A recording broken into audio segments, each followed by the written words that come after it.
What is going on, Clippers fans? Welcome to Season 3, Episode 46 of Clips and Dip.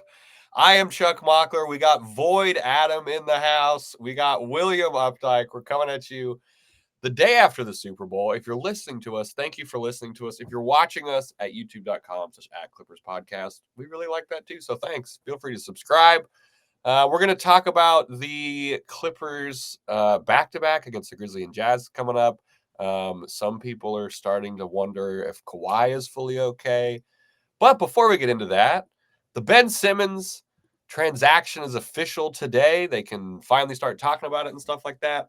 Adam, how are you feeling this day after the Super Bowl and now that the Ben Simmons signing is official? I am excited to see the optionality with this Clippers team, to see how they use him. I think if they use him the right way, he can help.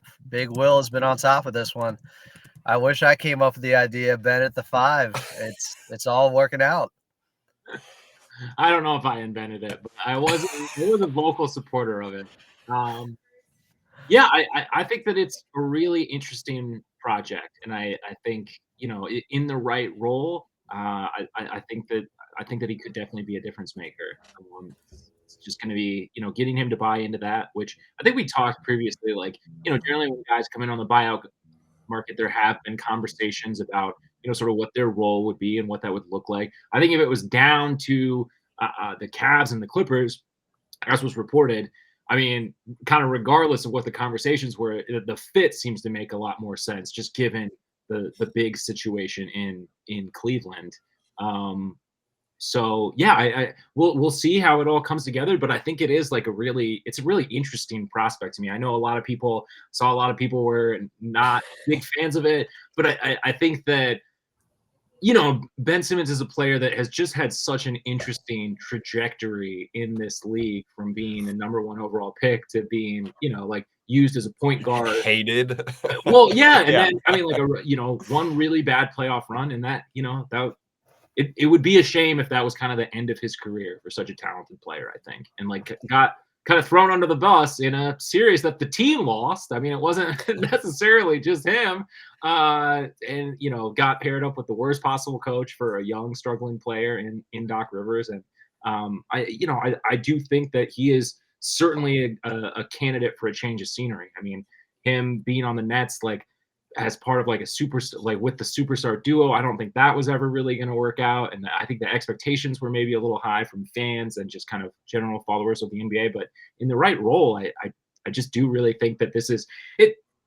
At worst, it's a risk nothing move. I feel like you've given up nothing. Yeah, it's a buyout. We're still under we're under the tax, which is where we're trying to be. So it kind of checks a lot of boxes.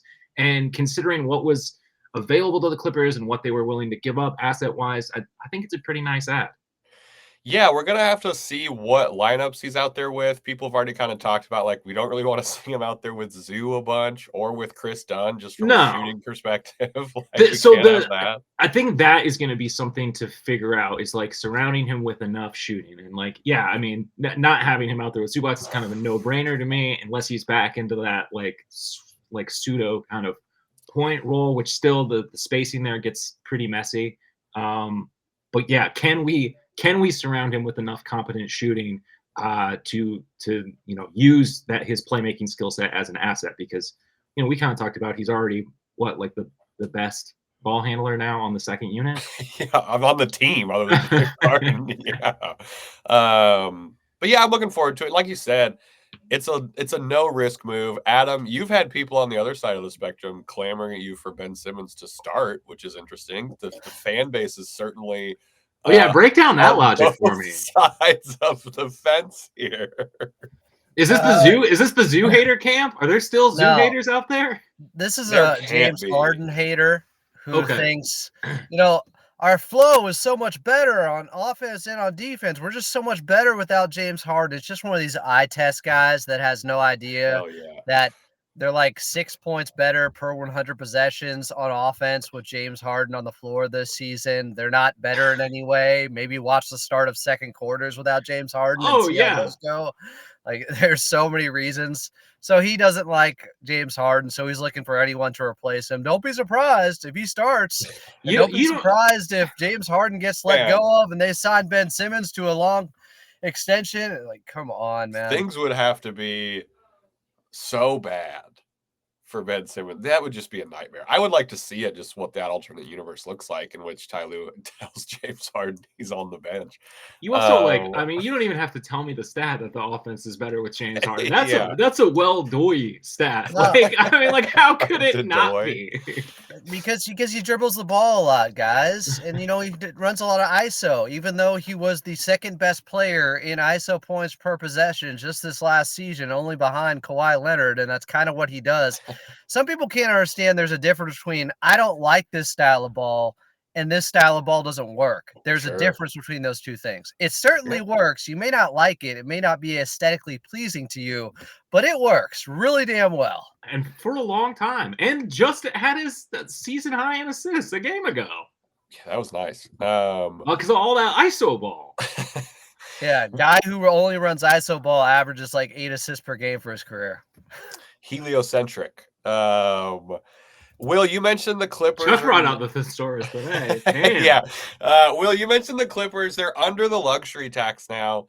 The first time since the 1920 season. I think that makes sense given what this team's construction's been roster-wise. But they're really, like you said, they're trying to get off the repeater tax. And if you're new to the NBA and you don't know what that is, which is fair, you just like watching the game, the repeater tax is when a team finishes a season in luxury tax territory after doing so for 3 of the previous 4 seasons. And the reason this is an issue is because the new CBA makes the repeater tax insane in 25-26 when that really starts kicking in. So that is something Ballmer's conscious of. It goes up like so people were talking about the Warriors about it when the new CBA was coming out because it's like it's a lot more. It's a crazy percentage higher, and they didn't want to pay it, so they're going to be under it for a bit.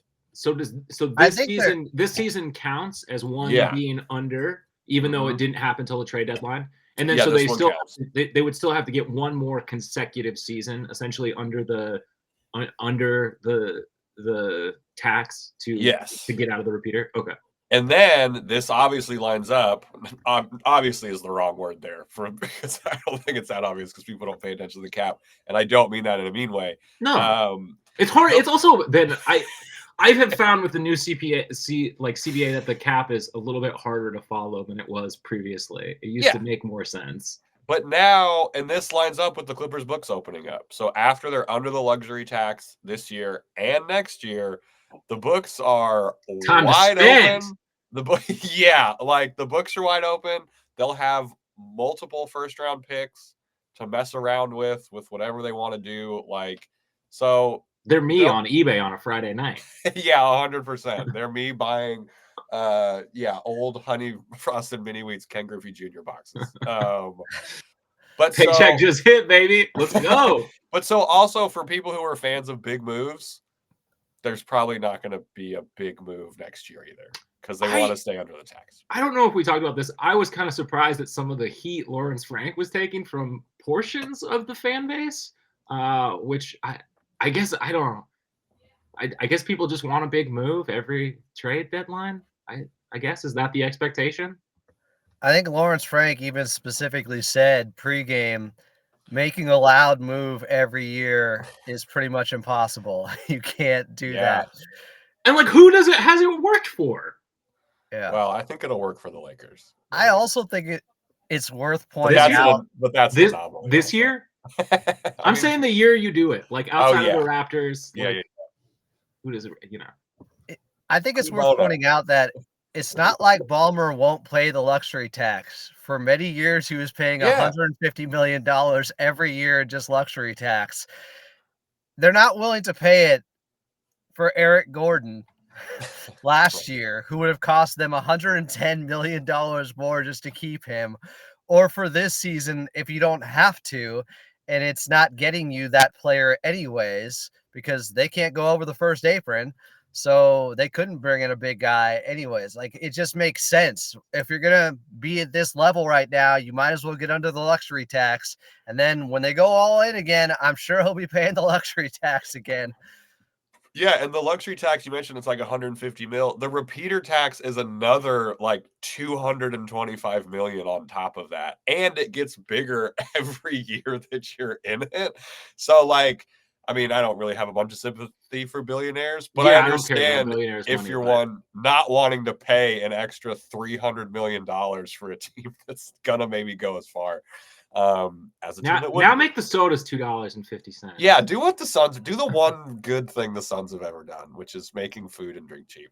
Okay, the Clippers do play basketball after what feels like a sabbatical of time off for this Clippers team. Comparatively to the rest of the schedule, 3 whole days off. Do you think they remember how to dribble? Yeah, I hope, man. I remember that 6-week break in college. I would forget everything in between semesters. They play the Grizzlies on Wednesday, the Jazz on Thursday. Couple of questions. First of all, that game against the Jazz was not encouraging on Saturday night. Which game do we think Kawhi sits? Do we think Kawhi's the only one who sits one of these games? Because then it's the All-Star break. Or which game do we think Kawhi sits? We know he's going to not play one, but which do you think he's going to sit for? I mean, I would play him against Memphis so he doesn't have too much time off, but also because that means they're going for both. If you just play him in game 2, I don't know. Is there – okay, yes, you have a better chance against the Utah Jazz if you're only going to get one of them. But if you're going for both, I think he's got to play against Memphis. Yeah, I hope he plays against Memphis because then he also just gets more time off if he sits versus the Jazz. Be good to look good against a Western Conference team above us in the standings. Yes, which we are going to talk about Kawhi's form in a bit too. Do we think anyone else is going to sit out? Just restfulness wise. Yeah, maybe Nico on I think the Jazz game is going to be a pretty heavy rest day. I could see Nico. I mean, Harden never wants to sit out. I don't think he's sitting out. Yeah, because he's going to say, I'm going to have a week and a half off. Get away from me. Maybe Bogey, since he's reconditioning, sits out the second game. Yeah. Excited for his debut on Wednesday. What do we mostly want to see? Do we just want to see I want to see him creating his own shot would be nice, or being able to help the second unit get some shots figured out. That's kind of offensively, I think that's what most people are going to be looking for because, as we've alluded to, the second unit, when James Harden is off the floor, is not good at offense. Will, what are you looking for from Bogey's debut? I'm curious to see like how he fits into the rotations. I mean, like, is he gonna be kind of running the show a little bit on the second unit? I don't think game 1. Yeah. But they're gonna ease him in. I would hope so. Yeah, they're like, just go for it, man. And again, like Adam said, he's been reconditioning. So like, I wonder, he's had how many practices with the team? Like 2, maybe. Yeah. I don't know if it's been any unless they practice today. Right? Like, I mean, yeah, maybe 1. Yeah, I just still think he needs another ball handler to like really be kind of unlocked, I think, to his potential. Yeah. And they'll probably help him get comfortable, right? Like maybe a couple sets here. Adam, what are you looking for from Bogdan? Well, starting the second quarter, it's been Kawhi out there starting second quarter. So if you want somebody else to take up a lot of the gravity and so Bogey can play off of him, there's the guy. They have him out there. They also, I think, started Norm the second quarter last time with Kawhi. First time this season, yeah. So, I mean, there's definitely guys that can take the pressure off Bogey having to do everything.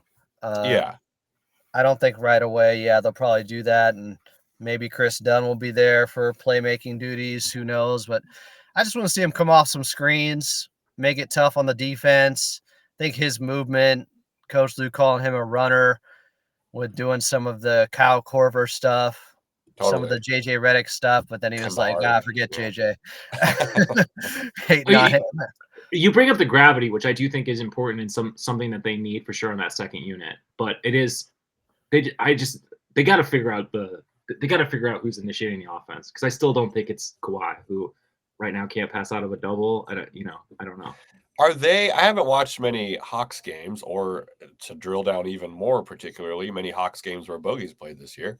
Are teams still I'm hoping teams are still respecting his usual historical 3-point percentage and not sagging off of him, because that will give him an easier time and show why he's a better piece for the offense if teams are still doing that, as opposed to just kind of doing the Chris Dunn defense. I hope they're underrating him. I hope they are too, but for his confidence sake. I thought it was funny when Lawrence Frank was asked about Bogey, and he admitted, yes, he's having a down year. But, it's not like a franchise just looks at, well, he's only shooting 30% this season.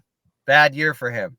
They go through and look at every fucking possession, guys. They watch every single shot he has taken and evaluate at a granular level of, okay, could it just be some fluky shooting numbers? He's only played 24 games. He has one hot game, and all of a sudden he's at 35% instead of 30% from three. And then he has another, now he's at 38%. And does he have the lift? And are they guarding him differently? Is he getting to the same spots that he typically has in his career when he's had a lot of success? So they've looked at all of this. I'm confident that he's going to be all right as long as he's healthy, and that's really what it comes down to. And Bogey said post-game that he's healthy, he's good. He had some personal issues. I don't think he's played in the month of February yet. He had some other stuff going on, and hence the reconditioning for him. He just hasn't played in a couple of weeks, but he said he's good. And I was watching him and took some video of him pregame putting up shots. Like, I don't know. I'm probably dangerously confident in Bogey because he's been one of my favorite players. Dangerously confident in a Clippers new signing? We need that confidence. There was that one. I also shout out to Fly By Night. Justin Russo brought up when we spoke to him the other night that Russo, of course, if you follow this podcast, that like in looking at the quality of his shots, it's like he's one of the higher in the league, and like the quality of shots taken. And while that hasn't translated to his percentages this year, it's still something. It's still something to consider, and I'm sure that the front office factored in heavily that he's taking good shots, he's in the right spot, which is better than the shots we were getting from KPJ, certainly on that second unit. I also want to say that catching a stray.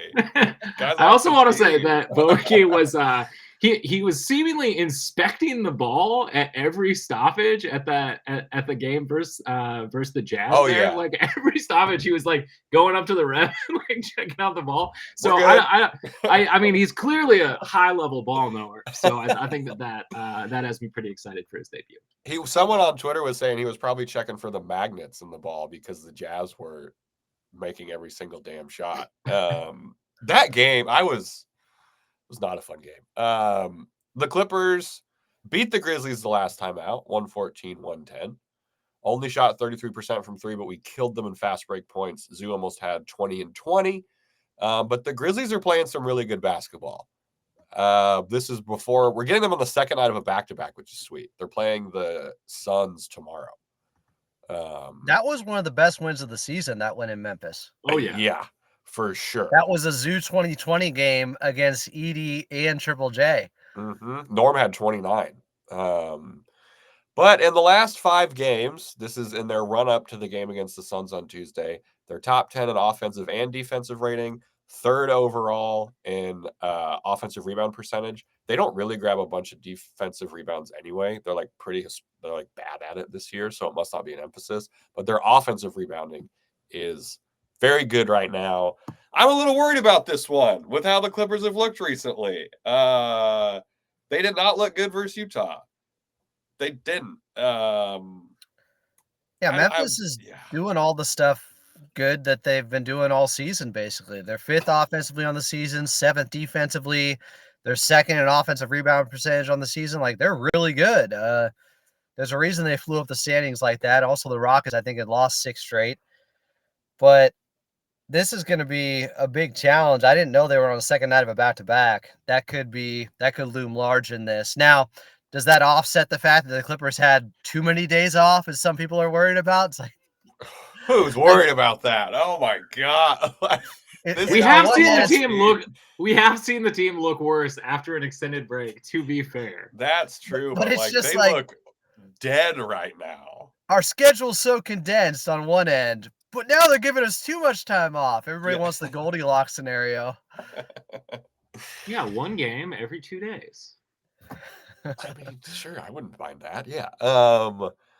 Yeah, I'm feeling sub-confident for this. The Clippers game. were also ice cold to start that Jazz game. Like, outside of Derrick Jones Jr. and Zubats, who were like the leading scorers, I don't think a single other starter had 2 made field goals until like halfway through the second quarter. It was rough, man. It was rough. Norm, Harden, and Kawhi were like a combined 3 for 15 at one point, and it was like, oh, well, okay, that's definitely not helping things. The Jazz hit 8 threes in the first quarter. The record for threes made in a quarter is 11.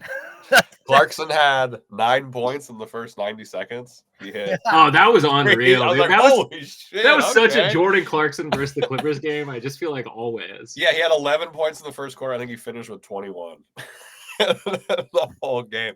But yeah, defensively, if they come out looking like they did against the Jazz, this Memphis team is going to, depending who plays, because Adam, you did mention the second night of the back-to-back maybe has a factor here for their personnel. But the Clippers were behind. Literally, they were behind like by half a step to the Jazz on their rotations and stuff like that. It was kind of a brutal game. Yes, they shot well, obviously, but even taking that out of account, not an incredibly confidence-inspiring win. Well, we've talked about, do the Clippers play well against fast teams or not? The Memphis Grizzlies play at the fastest pace of the NBA, guys. And that's why I think that first win against them was really impressive, because the Clippers have had a couple of wins against some of the fastest teams. So I don't know if it's just right now they're struggling against pace because they're already gassed, or if they can actually adapt and beat those teams, because like they beat in Atlanta, they're second in pace. Denver, that Hawks team though, that Hawks team we played, weren't they down a bunch of people? They may have been. Denver's top 5 in pace. They've beaten them twice. But Memphis in particular plays at the fastest pace. And this is going to test whatever the Clippers have left before the All-Star break after having 3 days off. This is it. Like, I need to see more pop out there. I need to see, as Coach Lou says, pop, explosiveness, energy. I am praying that Kawhi Leonard looks much better out there. This is the team that is really going to tell a lot about the Clippers, how they perform against them. Yeah, I'm stressed. Then they get the Jazz on the Thursday night, which I put in here might be gross, just given the rest scenarios. Do the Jazz play the night before? Let me check. Because that was pretty amazing how many guys were out, including John Collins, who was listed as out for rest. They wonder if the NBA is going to look. Dude, they do. The Jazz have a brutal schedule. They play the Lakers tonight when we're recording this. Then they play the Lakers at home on Wednesday, and then they play the Clippers at home on Thursday. So we're getting both of these teams on the second night of a back-to-back. I would pencil in Clippers Jazz as not going to be a pretty basketball game if I had to guess, which I don't think helps the Clippers. I guess where I'm going with that, because I don't know. You play a bunch of random dudes, you don't really know what's going to happen. We saw a little bit of that, right? Like, what do we think happens against the Jazz on Thursday? Whoever is going to be there for the Clippers and for the Jazz, I guess. Have we got an update on Drew Eubanks? Ooh, with the ankle? Let me look. No, I'm just thinking of back-to-back, who's going to be available. Maybe Simmons doesn't play against Memphis, but is available against Utah, or maybe he plays both. Does Bogey play both or just one? Bogey probably only playing one. No word on Eubanks, and there's no injury report today because there's no game tomorrow. So I guess we'll wait and see. That's one where you're going to have a foot out the door probably because of the All-Star break, and you have to fight through it. Oh, you have to. Adam's disappeared into the void. Was he gone? No, we can see him. It's just walls are closing in. It's getting dark, boys. Why isn't Keontae George starting for the Jazz? That was weird. Is that he was cooking Kobe Brown in the second half when he came in? Is that a regular thing? No, because he started 30 games this year. But it's weird that he didn't start in the game where every single person was out.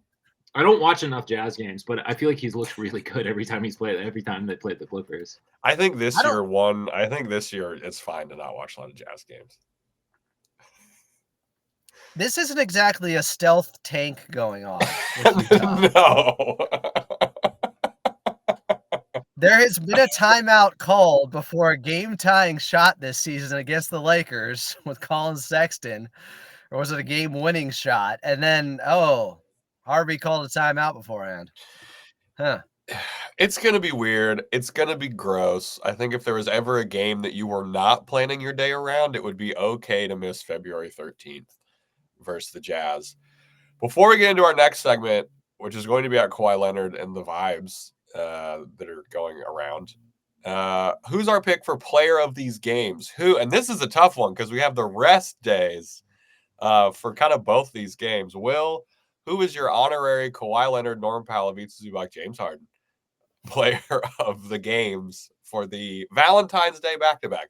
I'm taking a big swing. I'm going to go Bogey.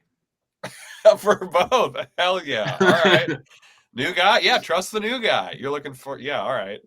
Better percentage from three than what he's been shooting, I'm assuming. Yeah, 30. Let's get that up to 33, my guy. Might be a climb. Adam, your player of the back-to-backs. If that's a big swing, I'm on deck with the weights on my bat getting ready. You got, the Ben Simmons. A Ben Simmons call here. Both games. He's just going to get, second game of the back-to-back against the Jazz. Just do you, Ben. Do whatever you want, dude. Yeah. Get it out of your system. Does Charles hate the new guys? It seems like he's not betting on either of them. What do you want me? No, I'm actually going the opposite of the new guys. I'm going one of the longest tenured Clippers, Amir Coffey. Let's go. Prime guy to be good in the back-to-back for the Clippers. Probably will have a bigger game on the Thursday game, in which he's going to be, I don't know. So I'm going Amir Coffey. I think he's going to have. Quick aside, like, what do you guys think happens with Amir Coffey with the team trying to stay under the tax? I think he goes somewhere else. You think he's gone? I think he'll probably be gone. He's unrestricted after this year. I don't know because, they opened up some more room by trading KPJ, who had the player option for next season. The cap goes up. But that's only what, like 4 or 5 million, 4.6, something like that. Like Amir is only making 4 now. Does he get closer to 10? But it's nothing crazy. But he is shooting 43% from 3. I don't know. It depends on what the offers are. I'm hoping. You don't think he could get 4 for 40? Maybe. I watch him too much, so I'm overrating him. I'm giving him a max. This is like when we wanted Steve Ballmer's money. I don't care. This is like when we wanted JaMychal Green to get a big contract. Where it's like, are we going to be able to afford JaMychal Green? And every team was like, yes, you're going to be fine. I thought him on the Warriors was going to crush. I did too. Shout out JaMychal Green. Sorry, I got this thing way off the rails. No, you're fine. I think Amir's probably gone. I think someone gives him a bag. I don't know why. I mean, he's very good, but I think it might be an offer. It's like, oh, okay. Is 4 for 40 crazy? I don't just with the new cap. That doesn't seem like that much to me. 10 mil a year. Maybe that's a little high. He makes as much. A little high. So you'd pay him the same as Derek Jones. Well, he's also, I guess, only 27. Yeah. Yeah. All right. Yeah, I think 4 for 40. I think that makes sense. All right, coming up, we're going to talk about Kawhi because people are concerned or starting to be concerned about him on the basketball court. There's going to be some quick ads if you're listening to us. If you're watching us at youtube.com/@ClippersPodcast, you don't have to see or hear the ads, you can just watch us for this brief second where we're suspended in animation. Some ads, and then what's up with Kawhi talk in 3, 2, 1. All right, welcome back into Clips and Dip. If you weren't scared before, thinking about Amir Coffey possibly leaving this this team, you should be scared now. Get it in your head. Kawhi Leonard has not been the most, like, I don't even know how to say it. It has not been an encouraging stretch of play for Kawhi Leonard as of late. Kind of compounded with some quotes that he made about sort of the team and the mouths to feed. Where I guess, Adam, I'll kick it to you. Like, where are you at? What are you seeing from Kawhi? What is your worry level, which is patently generally lower than everyone else's on this podcast? That is true. I mean, I've been on Kawhi Watch for like 4 days now. I've been talking about this. I've been doing specific shows going over how Kawhi's looked, what the numbers are, how does it compare to how he looked when he came back from the ACL or the meniscus. I think it's fair to be concerned. I also think the first thing you have to remember is he has played their last 9 games. Those 9 games came within 18 days. He has literally been playing every other day. I think you start the conversation there and then bring in, the minutes have also been ramping up along this time. So it kind of makes sense that he could look gassed out there. The schedule has been brutal while his minutes are going up. I just want to start there and then also bring in how he looked better early on. Yeah. And nobody was concerned. In fact, after the game against San Antonio where he had 27, it was like, okay, he's going to be able to get back to where he was last season. All systems go. He put all our worries aside. And so it's really just over the last week where people are starting to go, because I expected more in the game against the Pacers. I was really watching him and I zoned in on every possession and was kind of watching his movement. And he was pretty gassed from the beginning of the game. Now, he doesn't look like he's dragging around his right leg or anything. His movements look fluid. He just looks tired. So I have some level of concern.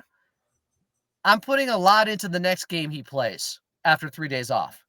That's where I'm really going to be like, okay, let's see how this goes now. If it's just fatigue, if it's just tired legs, minutes going up, we should be able to see Kawhi with some more pop early on.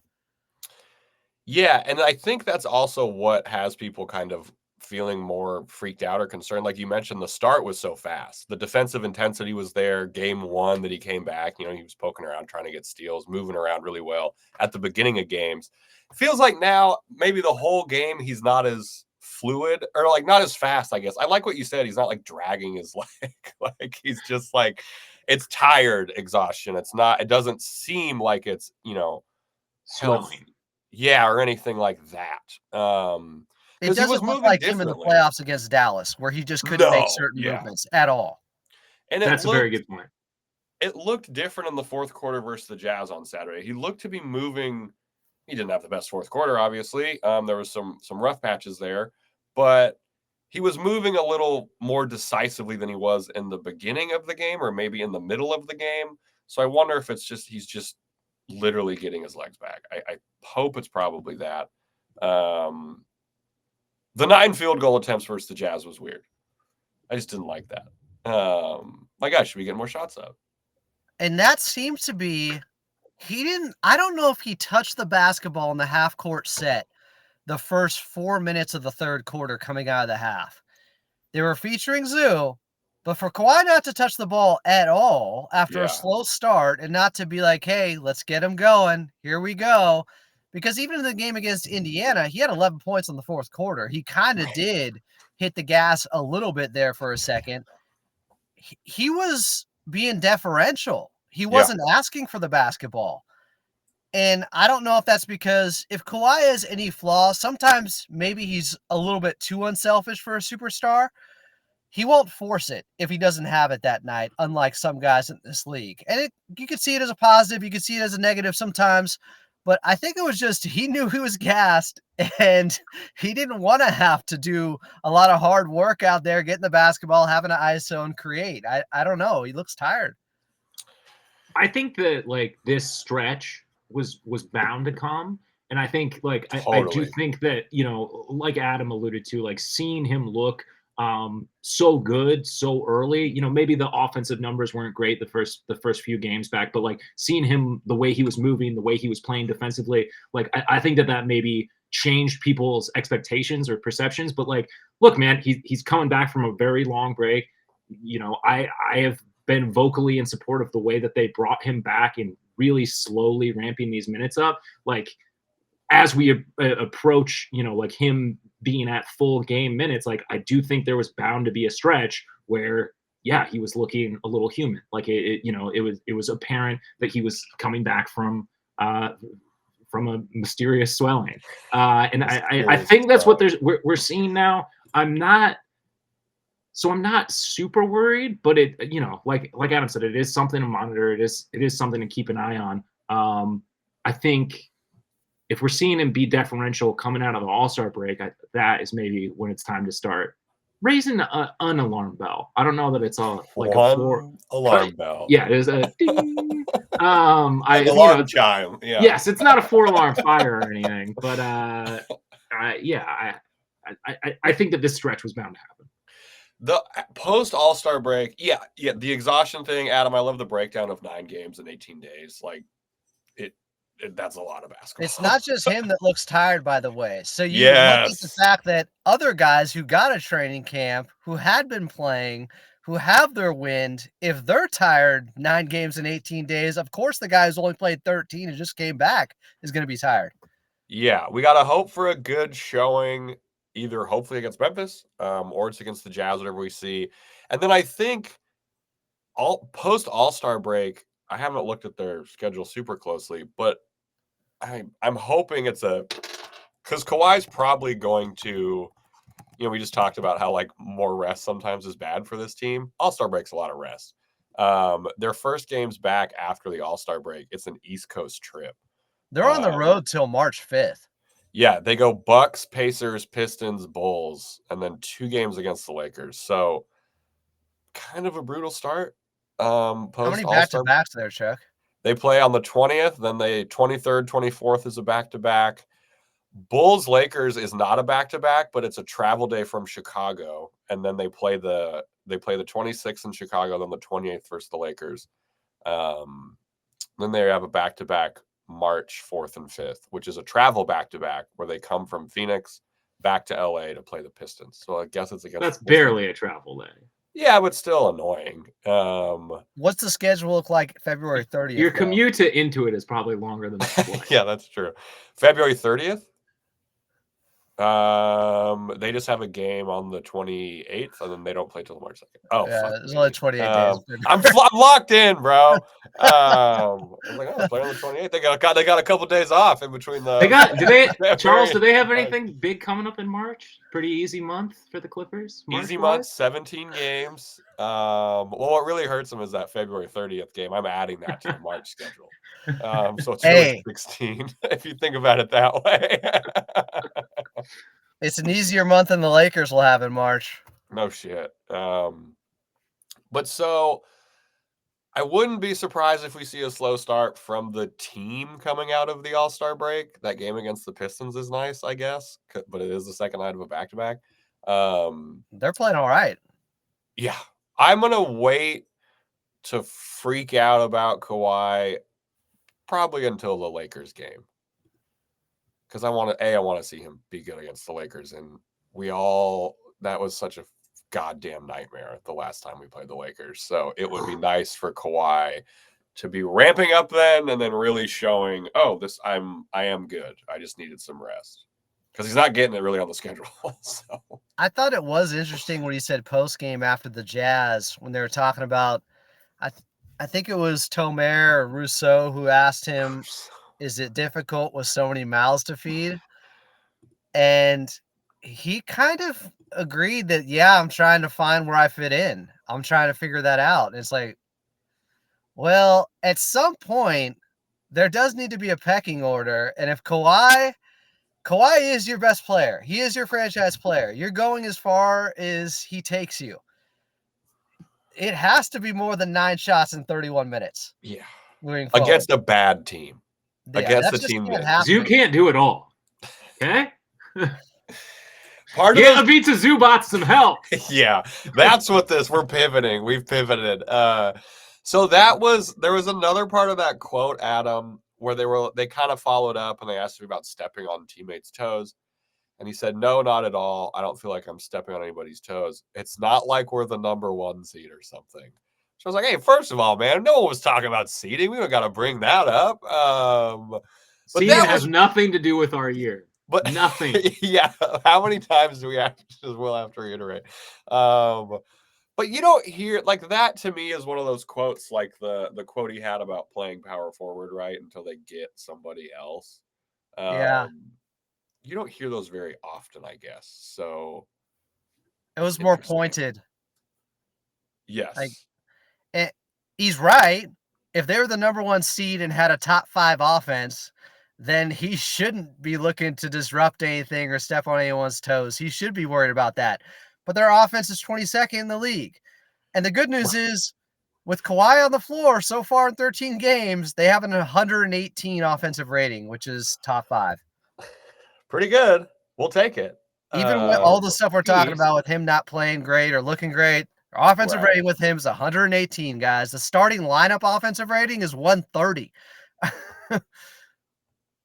Maybe Ben Simmons shouldn't start.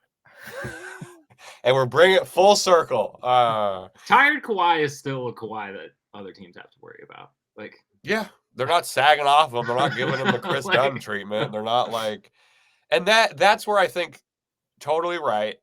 And that's where the frustration can come too. Cause you're like, dude, you're Kawhi. Like, let's demand the ball a little bit more, like stuff like that. So it's like, I understand people being worried. And like Adam, you said, you've been on Kawhi watch for 4 days now. He's a guy that the man hasn't slept. Yeah. He lives in the dark. He lives in the darkness. He's just floating until he's into it. Cause yeah, and Kawhi is of all guys to be maybe a little kind of always at 1.5 concern level about. He's kind of one of the guys where it's just justified. We've seen 5-level concern with Kawhi like a number of times. This doesn't feel anything like that. And it typically starts at the beginning of a season. Last year, I brought the receipts. I was going backwards and looking at what people were saying about him, and just a lot sorting my box of receipts. Look, I didn't want to, but I had to. It's my Burger King receipt. Hell yeah. What'd you get? So they got these patty melts right now. They're pretty bomb. I gotta say, I got the classic. What kind of bread is it on? Like a French bread? What kind of bread is it on? Yeah, it's like the sliced roll with the sourdough. Okay. Right on. Cool. They're going after the sourdough jack hard right now. It's on. It's on. They are butting it, bro. They're putting on all the gear. But I remember a specific game last season. So you guys know that game against Denver where they lost to Reggie Jackson and DJ. It was the lowest point of the season. It was about a month in. Yeah. Then that game, Kawhi his efficiency hadn't been great to that point. He took 26 shots in that game. And after that, the very next game was the start of his 30-game stretch where he was at 57, 51, 92 shooting splits, historic shooting splits over 30 games. It was like he shot himself out of that funk. And the next game was the JaVale McGee dunk in Sacramento. Right. And he started playing faster. So the reports of Kawhi Leonard's demise have always been greatly exaggerated. Unless they are not greatly exaggerated, because sometimes there's going to come a time where he's going to slow down and people are going to be right. He's not the same guy. I'm not willing to go there, though, yet 13 games in. Yeah, that's fair. Will, anything you want to say about Kawhi before we move on to this very brief kind of housekeeping note when it comes to contracts? No, but I do wish Burger King the best in their war on the sourdough jack. I made a pretty damn good Philly cheesesteak yesterday. Chuck crushed it. Which and thankfully, lucky me, I have leftover carne asada, which means I am going to make a basically a carne asada cheesesteak. Was that a celebration of Paul George only taking 7 shots yesterday for Philadelphia? Oh, there was a Super Bowl. Sorry. He only took 7? Something like that. It was bad. That's awesome. What an idiot. Okay, random things for those interested. Jordan Miller, we talked about this last time we were all together, has 2 more active days to use up for the Clippers. But they have a roster spot now, right? They do not have a roster spot. They would have to cut not after Ben. Oh, dang. Tough business. It's a shrewd business. Yeah. I thought contract he was coming out. soon. Yeah, contract coming soon for Mr. Miller. 4 for 10. I don't know. Beauchamp hit that 3-pointer, and I'm interested. That's true. It looked good. Yakima Washington in the house. Let's go. It'll be interesting how they use these last 2 days. They're going to wait until maybe we'll see it against Utah, right? Like that seems like if everyone's sitting, get Jordan Miller of his 49th appearance versus the Jazz. But I bet there's a contract coming. They seem to like him. Yeah. We're not as bully as we were. Where are you at? I don't think they would. I don't want Patty Mills to be cut right now. I don't want him. I know, but then he's like a young guy that's kind of interesting, and I don't know if I want him gone either. Yeah. I don't know. I don't is Drew Eubanks the odd man out, especially if this injury thing is. They need is anything significant. Even if Ben Simmons is playing more than him, you still need a guy like that, though. Yeah. I agree. This is tough. I mean, he's not going to be making Amir Coffee money. We don't got to worry about that. But I don't know. I like Jordan Miller. It makes sense too, like the keeping under the luxury tax thing. If you get a guy Beauchamp wouldn't be expensive either. I don't know. I hope they sign him after his 50. Beauchamp's contract is expiring. I mean, that's part of the reason they got rid of KPJ. Beauchamp's expires after this year. So if they're not invested in him past this year, then Jordan Miller should be the guy that's converted, I guess. There we go. That about wraps it up for us. We are going to go out into this Monday where everyone at my job was pretending like there wasn't a Super Bowl yesterday. So I actually had to do a lot of work today, which pissed me off. No. We might have some post-game hangs for y'all coming up this week. The Clippers play on Wednesday and Thursday. Going to do a full episode for y'all after the back-to-back for sure. Will, where can these people demand that their significant others listen to us? Oh, yeah. Make your significant other's day by giving them the link to subscribe to this podcast over on Apple Podcasts or Spotify or wherever they get their podcasts. Or wait 4 days until Valentine's Day. Could be a nice time to really you got to start the gift giving earlier. It's a multi-day event. Sure. If you're the type of partner we assume you are, if you're listening to this show, you can also watch us over at youtube.com. That's at Clippers Podcasts. Yeah, subscribe, hit the little bell to get notifications when we come out with new videos. But however you or your significant other consume the show, we appreciate you. We really do. And Adam, from the darkness of the car to the light in your heart, let's have one positive thing to start these Clippers fans week with. From what I heard, the Clippers' next 2 opponents are on a rest disadvantage against the Clippers. And that's not nothing, especially for a team that just got 3 days off. So I think regardless of how the rest of this week goes, there's going to be a nice time to reset and reflect and figure things out with rotations over the All-Star break. It couldn't come at a more appropriate time, and neither could these 3 days off. I think the Clippers are in a good spot, but they do need to have some sense of urgency very soon here, and this will give them the appropriate amount of time to recharge. There we go. We hope everyone has had the appropriate amount of time to recharge themselves after this weekend. We'll be back pretty soon. Thank you so much for listening, and always, let's go Clips.